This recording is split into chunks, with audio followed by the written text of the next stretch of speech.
कक्षा 7 हिंदी पाठ्य पुस्तक वसंत का पाठ 1 हम पंछी उन्मुक्त गगन के।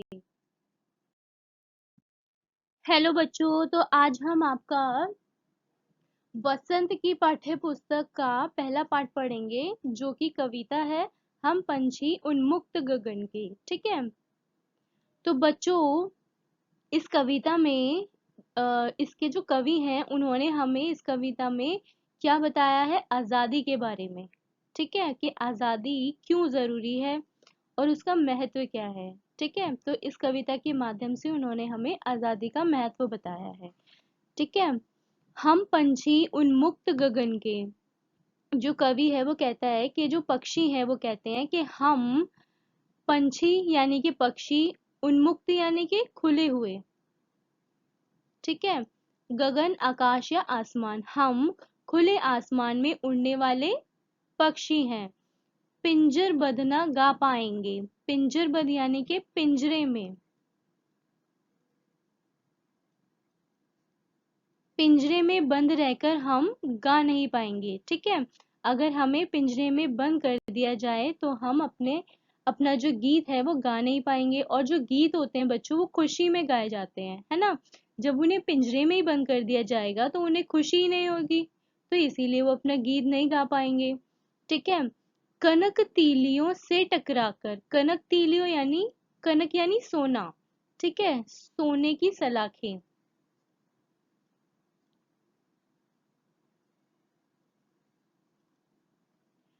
जो सोने की सलाखें हैं, है ना। और या फिर आप यूं कह सकते हो कि सोने का पिंजरा। अब सोने की सलाखें हो या फिर लोहे की, है ना, बात तो एक ही है। या उनके लिए तो वो क्या है, पिंजरा है। तो यहाँ पे यही बताया गया है कि पुलकित पंख टूट जाएंगे। पुलकित यानी कि फड़फड़ाकर, मतलब जब वो खुशी में अपना गीत गाएंगे तो उनके जो पंख हैं वो फड़फड़ाकर उन सलाखों से टकराकर वही टूट जाएंगे। ठीक है, हम बहता जल पीने वाले मर जाएंगे भूखे प्यासे। वो बताते हैं कि जो पक्षी हैं वो बहते जल में और नदियों से पानी पीते हैं। ठीक है, पीने वाले वो पक्षी हैं। और उनको पिंजरे में जो भी खाना पीना दिया जाएगा उन्हें वो रास नहीं आएगा, उन्हें वो अच्छा नहीं लगेगा और इस वजह से वो उसके अंदर भूखे प्यासे मर जाएंगे। कहीं भली है कटुक निबोरी, कटुक निबोरी कहते हैं बच्चों, कटुक का मतलब होता है कड़वी। ठीक है, और निबोरी मीन्स बच्चों नीम का फल होता है। ठीक है, कड़वा नीम का फल, तो यहाँ पे कटुक निबोरी को बताया गया है। तो वो कहते हैं कि कहीं भली है कटुक निबोरी कनक कटोरी की मैदा से, सोने की कटोरी।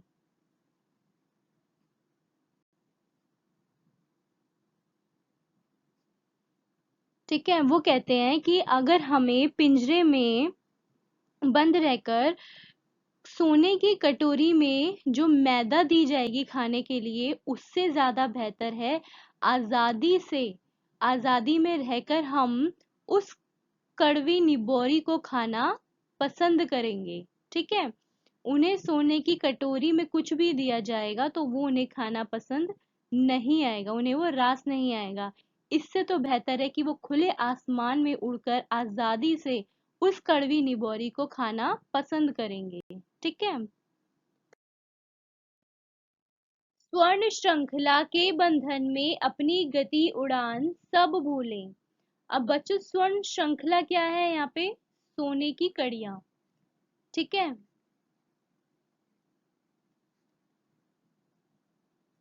और यहाँ पर गति से क्या मतलब है, रफ्तार से, यानी तेजी। उड़ान यानी उड़ने की कला। ठीक है,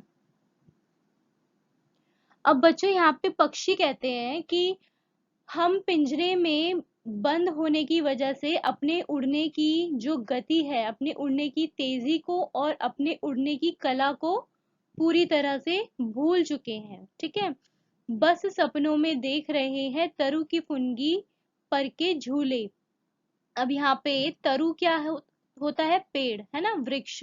और फुनगी किसे कहते हैं? जो पेड़ की टहनी होती है उसका जो सबसे ऊपर का हिस्सा होता है, ठीक है, जहां पर वो खत्म होता है, उसे कहते हैं फुनगी।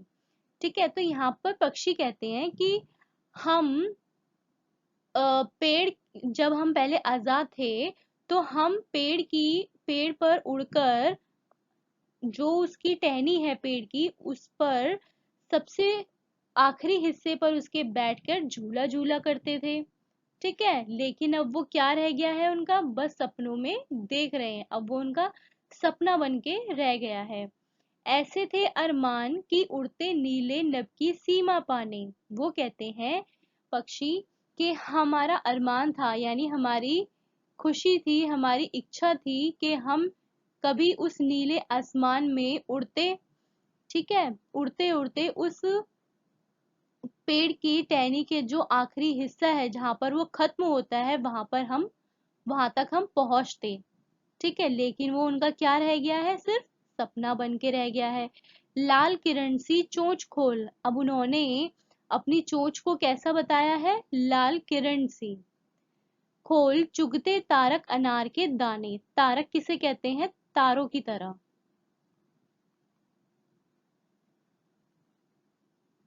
मतलब बच्चों, यहाँ पर आपने देखा होगा कि जब आप आसमान में देखते हो, है ना, रात में, तो तारे कैसे दिखते हैं? बहुत छोटे छोटे से और बहुत सारे, है ना।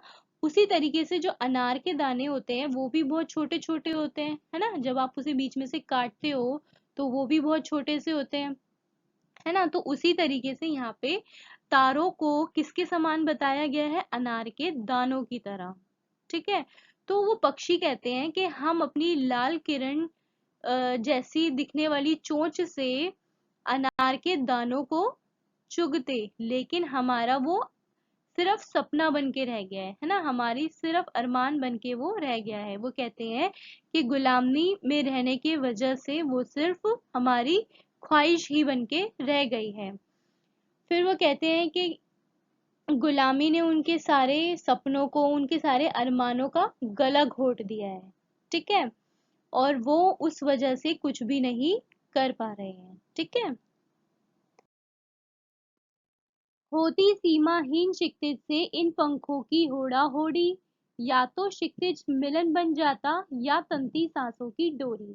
अब बच्चों यहाँ पे सीमाहीन किसे कहते हैं? जिसका अंत ना हो, जिसका अंत ना हो। ठीक है, क्षितिज किसे कहते हैं? जहां पर धरती और आकाश मिलते हैं, है ना।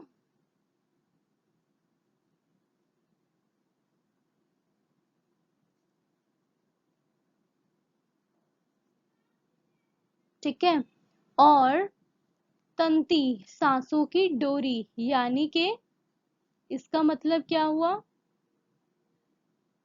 प्राण त्याग देना, है ना, या मर जाना।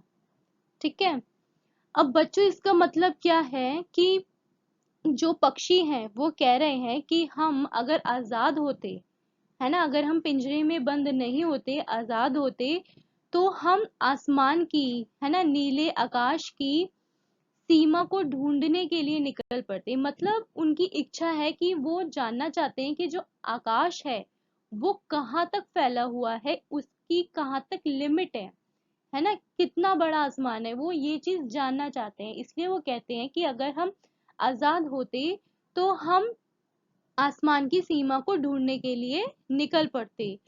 फिर वो कहते हैं अब इस कोशिश में क्षितिज मिलन बन जाता। वो कहते हैं या तो इस कोशिश में वो क्षितिज से मिल जाते, यानी कि क्षितिज के अंतिम छोर तक पहुंच कर ही दम लेते, या तो फिर क्या होता, वो अपनी सांसों को छोड़ देते, है ना, या तो अपनी सांसों, अपने प्राणों का त्याग कर देते।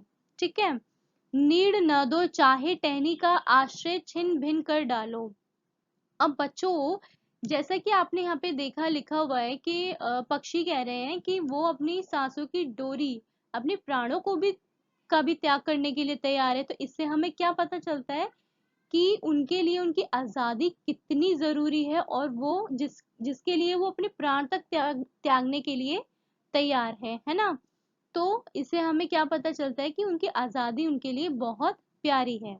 ठीक है, आगे है, लेकिन पंख दिए हैं तो आकुल उड़ान में विघ्न न डालो। अब नीड़ किसे कहते हैं? घोंसले को। ठीक है, और आश्रय किसे कहते हैं? रहने का ठिकाना। और छिन्न भिन्न यानी के तोड़ना या नष्ट कर देना। ठीक है, लेकिन पंख दिए हैं आकुल उड़ान विघ्न में। आकुल किसे कहते हैं? बेचैन को। विघ्न यानी के रुकावट। अब यहाँ पर पक्षी कह रहे हैं कि नीड़ न दो चाहे टहनी का आश्रय छिन भिन कर डालो। मतलब वो कहते हैं कि चाहे तो हमसे हमारा घोंसला छीन लो, है ना, और हमारे रहने का जो ठिकाना है यानी जो टहनी है उस चाहे तो उसे भी तोड़ डालो, लेकिन पंख दिए हैं तो आकुल उड़ान में विघ्न न डालो। वो कहते हैं कि लेकिन जब हमें पंख दिए गए हैं, है ना, हमें ईश्वर ने अगर हमें पंख दिए हैं तो हमसे हमारी उड़ान मत छीनो। मतलब हम हमारा जो उड़ना है, हमारे उड़ने में अपनी रुकावटें मत लाओ। ठीक है, वो कहते हैं, यही चीज इसमें बताई गई है कि आजादी उनके लिए कितनी जरूरी है। और वो लोगों से ये विनती कर रहे हैं कि जब ईश्वर ने खुद हमें पंख दिए हैं उड़ने के लिए तो हमें उड़ने दिया जाए, हमसे हमारे पंख, मतलब हमसे हमारी आजादी ना छीनी जाए। ठीक है, और वो जिस आसमान, जो आसमान सीमाहीन है, जिसकी कोई सीमा नहीं है, वो उस आसमान में उनको उड़ने दिया जाए। ठीक है बच्चों, तो यहाँ पर आप देख सकते हो आपकी इस कविता का रचयिता कौन है, जिसने कविता लिखी है? शिव मंगल सिंह सुमन। ठीक है, आपको ये भी याद रखना पड़ेगा, ये भी 1 मार्क्स के क्वेश्चन में आपका आ जाता है। ठीक है, ओके बच्चों, तो अब हम इस कविता के कुछ प्रश्न करेंगे। पहला है, हर तरह की सुख सुविधाएं पाकर भी पक्षी पिंजरे में बंद क्यों नहीं रहना चाहते? तो आपने कविता में पढ़ा था कि अगर उनको पिंजरे में बंद कर दिया जाए और उनकी आजादी छीन ली जाए, है ना, तो क्या होगा उनके साथ? वो खुले आकाश में नहीं घूम पाएंगे, राइट, और उन्हें जो भी खाने के लिए दिया जाएगा वो उनके लिए बिल्कुल बेकार है ना। तो हम लिखेंगे पक्षियों के पास वो सारी सुख सुविधाएं हैं, है ना, जो उनके जीवन के लिए जरूरी है। अब जो पक्षी हैं वो खुले आसमान में घूमते हैं, है ना, उनके पास सब कुछ है, वो कहीं से भी कुछ भी लेकर खा सकते हैं, लेकिन वे इस खुले आकाश में आजादी पूर्वक उड़ना चाहते हैं। लेकिन वो बताते हैं कि वो खुले आसमान में पूरी आजादी के साथ उड़ना चाहते हैं। इस प्रकार की उड़ान उनमें नई उमंग और प्रसन्नता भर देती है। ठीक है, तो जो पिंजरे की सुख सुविधाएं नहीं दे सकती, अब जो वो खुले आसमान में घूमकर सुख सुविधाएं उनके पास हैं, वो उन्हें एक बंद पिंजरे में नहीं मिल सकती है। इसीलिए पक्षी पिंजरे में बंद नहीं रहना चाहते। ठीक है, अगला है, पक्षी उन्मुक्त रहकर अपनी कौन कौन सी इच्छाएं पूरी करना चाहते हैं? तो हम लिखेंगे पक्षी उन्मुक्त रहकर अपनी इन इच्छाओं को पूरा करना चाहते हैं। पहला, वो खुले आसमान में उड़ना चाहते हैं, है ना, और वे अपनी गति से उड़ान भरना चाहते हैं। मतलब अपने हिसाब से कि उन्हें तेज या धीरे कैसे भी उड़ान भरनी है, वो उसी हिसाब से करना चाहते हैं।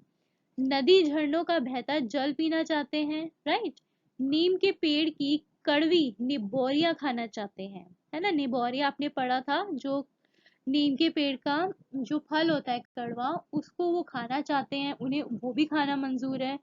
और पेड़ की सब ऊंची फुनगी पर झूलना चाहते हैं वो। ठीक है,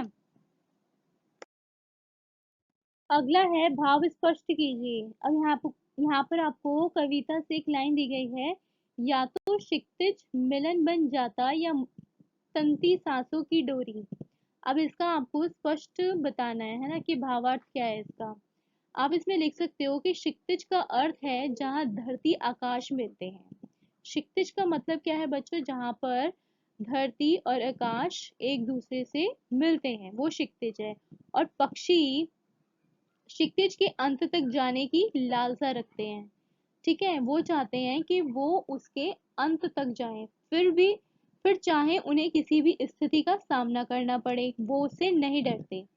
वो चाहते हैं या तो आज वो क्षितिज का अंतिम छोर ही प्राप्त कर ले, है ना, या तो वहां तक वो चले जाए, या फिर अपने प्राणों को न्यौछावर कर दे वहां पे। ठीक है, इसकी उनको फिक्र नहीं है। अब आगे है कविता से आगे, बहुत से लोग पक्षी पालते हैं। ठीक है, अब पहला आपसे पूछा गया है कि पक्षियों को पालना उचित है अथवा नहीं, अपने विचार लिखिए। अब बच्चों यहाँ पे आपको अपने आपने इस पोयम को पढ़ा, ठीक है, कि पक्षी पिंजरे में रहेगा तो उसे कैसा फील होगा, और वो खुले आसमान में उड़ेगा तो उसे कैसा लगता है। तो उसके अकॉर्डिंग आप यहाँ पे बता सकते हो कि आपके हिसाब से पक्षियों को पालना सही है या नहीं। तो शायद कहीं ना कहीं हम कह सकते हैं कि पक्षियों को पालना उचित नहीं है, क्योंकि हम पूरे सही तरीके से उनकी देखभाल नहीं कर सकते हैं एक तरीके से अगर देखा जाए, क्योंकि उनको खुले आसमान में उड़ना पसंद है। अगर हम उन्हें कैद कर लेंगे, है ना, पालने लगेंगे, तो सीधी सी बात है उन्हें पिंजरे में रखना पड़ेगा, और पिंजरे में उन्हें रहना पसंद नहीं होता है। ठीक है, उनको कई चीजों की दिक्कत होती है शायद, जो हम वो नहीं समझ पाएंगे, तो इसीलिए उन्हें पालना उचित नहीं है। फिर आगे है कि आपने आपकी जानकारी में किसी ने कभी कोई पक्षी पाला है, उसकी देखरेख किस प्रकार की जाती होगी, लिखिए। अब यहाँ पे आपको खुद लिखना है कि आपने अगर कभी कोई पक्षी पाला है आपकी जानकारी में किसी ने, और वो उसकी देखरेख कैसे करते हैं, तो आप यहाँ पर वो अपने अकॉर्डिंग लिख दीजिए। ठीक है, अगला प्रश्न है, पक्षियों को पिंजरे में बंद करने से उनकी आजादी का ही हनन नहीं होता, बल्कि मतलब उनकी आजादी ही नहीं छिन जाती, बल्कि पर्यावरण भी, जो हमारा पर्यावरण है वो भी प्रभावित होता है। इस विषय पर 10 पंक्तियों में अपने विचार लिखो। अब बच्चों यहाँ पर हमें बताना है कि पर्यावरण कैसे प्रभावित होता है, क्योंकि बच्चों जो हमारा पर्यावरण है और जो हमारे पक्षी हैं वो आपस में जुड़े हुए हैं। ठीक है, ये एक सर्कल होता है जो एक दूसरे पर निर्भर है। ठीक है, तो इसमें आप लिख सकते हो कि पक्षी आसमान में उड़ना चाहते हैं, ठीक है, अपने अनुसार अपना जीवन जीना चाहते हैं, पिंजरे में कैद करके हम उनसे उनकी आजादी छीन लेते हैं। राइट, पक्षियों को कैद करने से पर्यावरण भी प्रभावित होता है। पक्षी पर्यावरण संतुलन में महत्वपूर्ण भूमिका निभाते हैं, मतलब पक्षी और पर्यावरण दोनों ही एक बैलेंस्ड बना के चलते हैं। ठीक है, पर्यावरण का एक चक्र होता है जिसमें मनुष्य, पक्षी, पशु सबकी अपनी भूमिकाएं होती हैं। ठीक है, यदि हम पक्षियों को कैद करके रखेंगे तो पर्यावरण का जो संतुलन है वो बिगड़ जाएगा। ठीक है, और इसका असर किस पे पड़ेगा, वातावरण पे पड़ेगा। अब मान लो बच्चों, जैसे अ, जैसे कि टिड्डा है, टिड्डा किसको खाता है, घास को, है ना, और इसी तरीके से अगर अगर सपोज मान लो टिड्डा नहीं होगा, है ना, तो घास नहीं खत्म होगी, और अगर घास खत्म नहीं होगी, वो बढ़ती चली जाएगी, तो फिर शायद लोगों को दिक्कत होगी, है ना, लोगों को भी इससे दिक्कत होगी ज्यादा से। तो इसीलिए हम मतलब कि जो पक्षी हैं और जो हमारा पर्यावरण है वो मतलब एक दूसरे पर निर्भर है, और वो संतुलन बना के रखते हैं। और अगर वो बिगड़ जाएगा तो हमारा जो वातावरण है वो खराब हो जाएगा। अब जैसे मान लो खेती में कीटनाशक बीजों का प्रयोग पक्षियों के लिए नुकसानदायक है ना, इन्हें खाने से पक्षियों की संख्या बहुत कम हो गई है, कई पक्षी तो विलुप्त होने की कगार तक पहुंच गए हैं। ठीक है, तो यहाँ पर आप ये जानकारी यहाँ पर लिख सकते हो, और आपको और भी जो चीजें पता है इस बारे में आप उनको भी ऐड कर सकते हो। ठीक है, अगला प्रश्न है बच्चों, भाषा की बात। अब इसमें पहला है, स्वर्ण श्रृंखला और लाल किरण सी में रेखांकित शब्द गुणवाचक विशेषण है, कविता से ढूंढकर इस प्रकार के 3 और उदाहरण लिखो। अब बच्चों यहाँ पे देखो, श्रृंखला का मतलब आपको क्या बताया गया था, कड़िया, है ना, कड़िया है, लेकिन वो कैसी है, स्वर्ण यानी सोने की है। तो ये उस कड़ियों का, उन सलाखों का मतलब उसके बारे में हम और चीज बता रहे हैं, तो उसे हम क्या कहते हैं, गुणवाचक। है ना। तो ये इसका क्या हो गया, गुण हो गया। ये तो विशेषण है, लेकिन उसका जो गुण है वो किस तरह का है, वो सोने का है, तो ये उसका गुण हो गया। ठीक है, ऐसे ही किरण सी है लेकिन कैसी है, लाल, है ना। तो इसी तरीके से हमें कविता में और शब्द ढूंढने हैं। तो पहला हम ये लिख सकते हैं कि कनक तीलियां, कनक तीलियां। अब जैसे यहाँ पर तीलियां जो था उसका मतलब क्या था, सलाखें, है ना। लेकिन वो सलाखें कैसी हैं, कनक यानी सोने की। तो ये उसका क्या हो गया, गुण हो गया। ठीक है, विशेषण का गुण हो गया। ठीक है, तो दूसरा आपका हो गया। और दूसरे में आप लिख सकते हो कटुक निबोरी, कटुक निबोरी। अब निबोरी यानी फल, है ना। लेकिन वो कैसा है, निबोरी कैसी है, कटुक यानी कड़वी। तो निबोरी का गुण क्या हो गया, कटुक यानी कि कड़वा, है ना, कड़वी निबोरी। फिर तीसरे में आप लिख सकते हो तारक अनार। अब अनार है, और अनार कैसा है बच्चों, तारक, है ना। तो अनार का गुण क्या हो गया कि वो तारक है, यानी तारों की तरह है।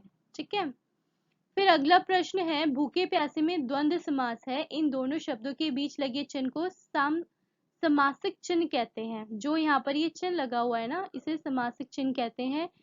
इस चिन्ह से और का संकेत मिलता है, जैसे अब भूखे प्यासे लिखा है तो उसे हम कैसे लिख सकते हैं, भूखे और प्यासे। अब आपको इसी तरह से 10 और उदाहरण लिखने के लिए कहा गया है। तो आई थिंक ये तो बच्चों आसान है, ये आप खुद भी कर सकते हो। जैसे फॉर एग्जाम्पल मैं आपको कुछ बता देती हूँ थोड़े बहुत। जैसे दिन रात, तो इसका क्या बनेगा, दिन और रात। ठीक है, दूसरा पाप पुण्य, पाप और पुण्य।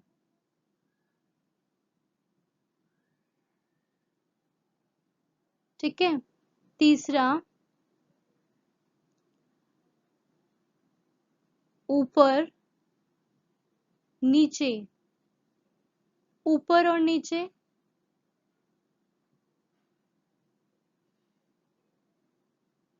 ठीक है, और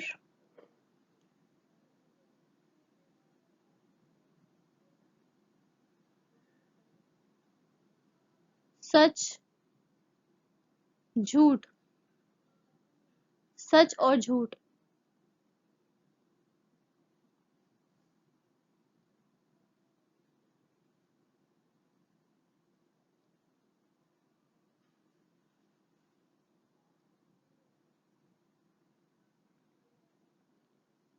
आगे पीछे,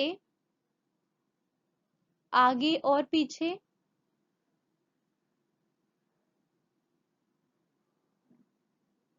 ठीक है, इसी तरीके से बच्चों आप और भी बना सकते हो, आप खुद भी कोशिश करो बनाने की। ठीक है,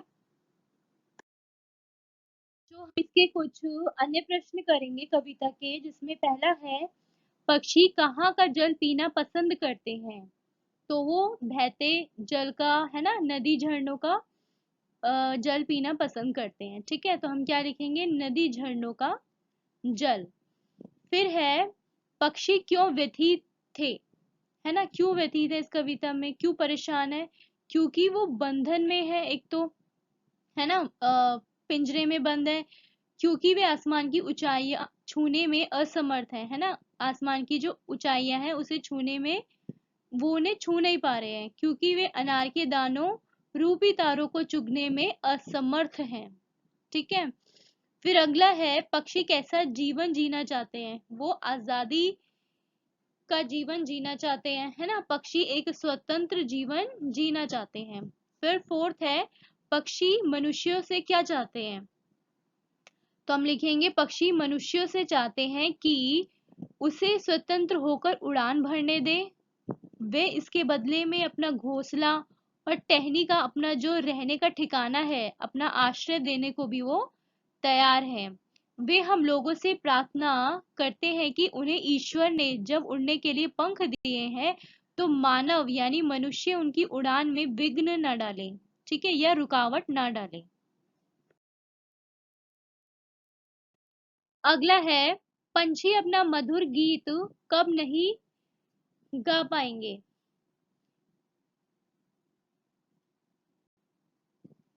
तो वो अपना गीत पिंजरे में बंद होकर नहीं गा पाएंगे, ठीक है।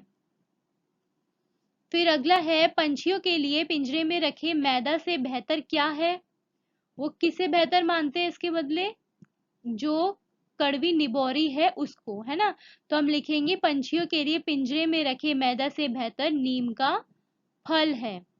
पंछियों के अरमान, उनकी इच्छाएं क्या थी, कि वो आकाश की जो सीमा है ना, उसमें उड़ने की, है ना।